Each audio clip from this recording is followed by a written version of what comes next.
Hello बच्चों, चलिए प्रश्न को पढ़ते हैं। जिस प्रकार विज्ञान में परिशुद्ध मापन आवश्यक है, उसी प्रकार अल्प विकसित विचारों तथा सामान्य प्रेक्षणों को उपयोग करने वाली राशियों के स्थूल आकलन कर सकना भी उतना ही महत्वपूर्ण है। उन उपायों को सोचिए जिसके द्वारा आप निम्नलिखित का अनुमान लगा सकते हैं। जहां अनुमान लगाना कठिन है, वहां राशि की ऊपर सीमा पता लगाने का प्रयास कीजिए। किसी तूफान की अवधि में वायु की चाल क्या होगी, हमें बताना है। तो सबसे पहले इस प्रश्न को समझने के लिए प्रश्न की मुख्य अवधारणा को समझेंगे। इस प्रश्न की मुख्य अवधारणा को समझेंगे।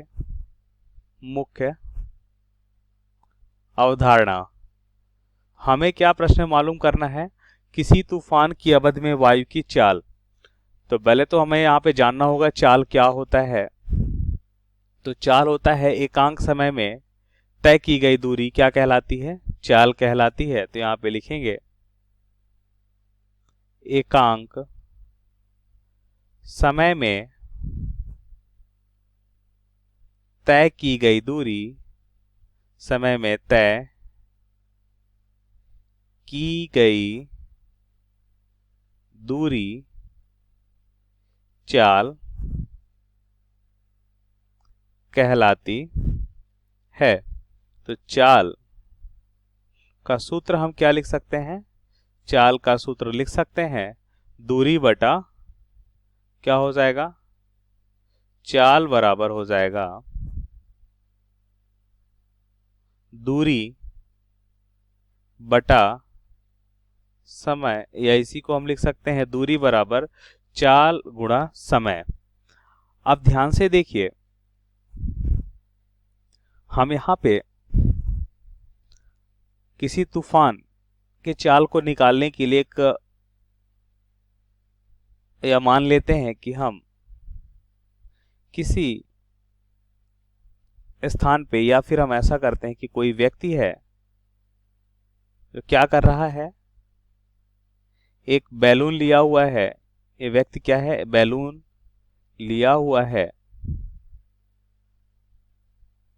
ये बैलून लिया है या कोई वस्तु लिया है। अब क्या होगा? अब तूफान की वजह से क्या हो जाएगा? अपने स्थान से कुछ आगे की ओर जाएगा। तो हम यहां से यहां तक देख सकते हैं कितनी दूरी तय कर रहा है और कितना समय लग रहा है, हम मालूम कर सकते हैं। तो यहाँ पे ध्यान से देख लिए, मान लेते हैं कि ये कितना कोण बनाता है, थीटा कोण अगर बनाता है, और इसकी लंबाई कितनी है? एल है। इसकी लंबाई, धागे की लंबाई, इस गुब्बारे से या बैलून से धागे की लंबाई अगर एल है, तो हम देख सकते हैं कि इस स्थिति में पहले था, ये बैलून क्या था? प्रारंभिक स्थिति ये थी, और बाद में क्या हो जाता है? बैलून यहाँ पे आ जाता है,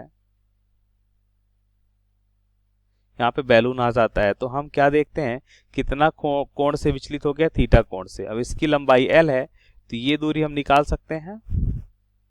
कोण बराबर क्या होता है? चाप बटा त्रिज्या। त्रिज्या यहाँ पे धागे की लंबाई के बराबर होगा। तो चाप बराबर हम क्या लिख सकते हैं? ध्यान से देखिए, कोण बराबर हम जानते हैं चाप बटा त्रिज्या। तो यहाँ पे चाप निकालना हमें, तो चाप बराबर हो जाएगा कोण इंटू त्रिज्या, इसका मतलब एल इंटू थीटा हो जाएगा। ये हो जाएगा चाप।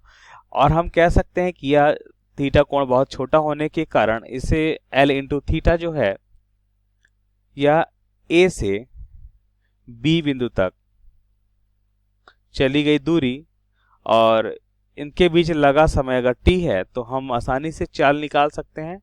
चाल बराबर क्या हो जाएगा? दूरी बटा समय, जैसा कि हमने मुख्य अवधारणा में सीखा।